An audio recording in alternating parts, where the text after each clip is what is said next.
sini ya. Lihat beliau mengatakan man ba'a jilda udhiyatihi fala udhiyata lahu.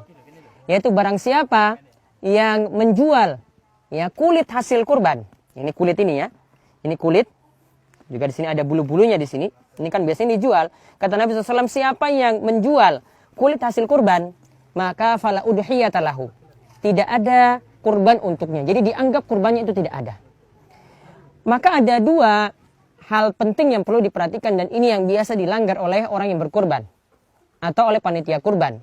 Pelanggaran yang pertama, mereka itu dengan sengaja menjual kulit. Padahal yang namanya kurban kita itu bertakarrub, ya, mendekatkan diri kepada Allah Subhanahu wa taala dengan hasil sembelihan kita. Dengan darah yang kita keluarkan dari hewan tersebut, ya, dengan daging-dagingnya di sini kita berkurban, dengan itu semuanya. Maka hasil dari sembelihan tadi tidak boleh sama sekali untuk dijual dan dicari untung. Ya, sebagian orang misalnya hasil kulit ini dijual kemudian dapat uang, jadikan kas masjid, uang kas masjid. Atau kulit ini dijual, ditukar lagi dengan kambing, dibarter dengan satu kambing. Kulitnya misalnya banyak, ditukar lagi untuk satu kambing, ya, kemudian disembelih lagi mungkin untuk makan-makan panitia. Itu pun juga tidak dibolehkan. Ya, yang ada kulit seperti ini ya, para pemirsa sekalian perlu pahami, itu diberikan kepada orang yang butuh begitu saja sebagai sedekah atau sebagai hadiah, ya. Tidak boleh sebagai upah juga bagi tukang jagal. Maka pelanggaran yang kedua yang dilanggar biasanya hasil dari sembelihan, daging-dagingnya yang ada di sini, ya. Daging-dagingnya yang ada itu juga biasanya dijadikan hak khusus bagi tukang jagal. Ini juga tidak dibolehkan. Jadi mereka cuma mendapatkan upah saja, sebagaimana yang dikatakan oleh Ali bin Abi Thalib, upah dari uang saku sohibul kurban.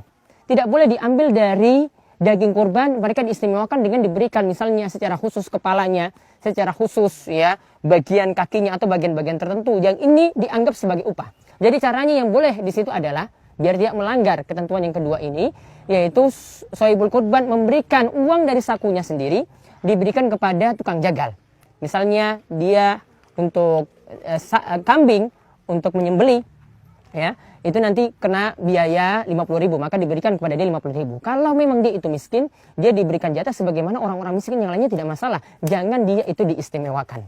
Jadi intinya di sini dua pelanggaran yang perlu diingat para pendengar sekalian. Yang pertama, tidak boleh menjual hasil kurban, terutama adalah kulitnya.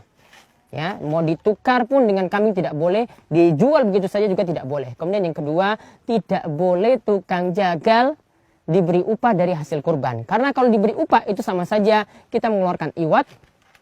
Ya, hasil kurbannya tadi itu kita jual, kemudian uangnya kita beri kepada dia. Ya, ini suatu pelanggaran dalam masalah kurban.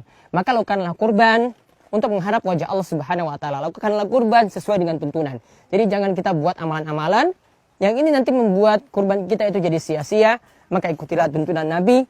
Janganlah kita itu langgar apa yang telah beliau tentukan. Dan ingatlah kata Nabi SAW, man amila amalan laisa alaihi amruna fawaraddun. Siapa yang melakukan suatu amalan yang tidak ada tuntunan dari kami, maka amalan tersebut itu tertolak.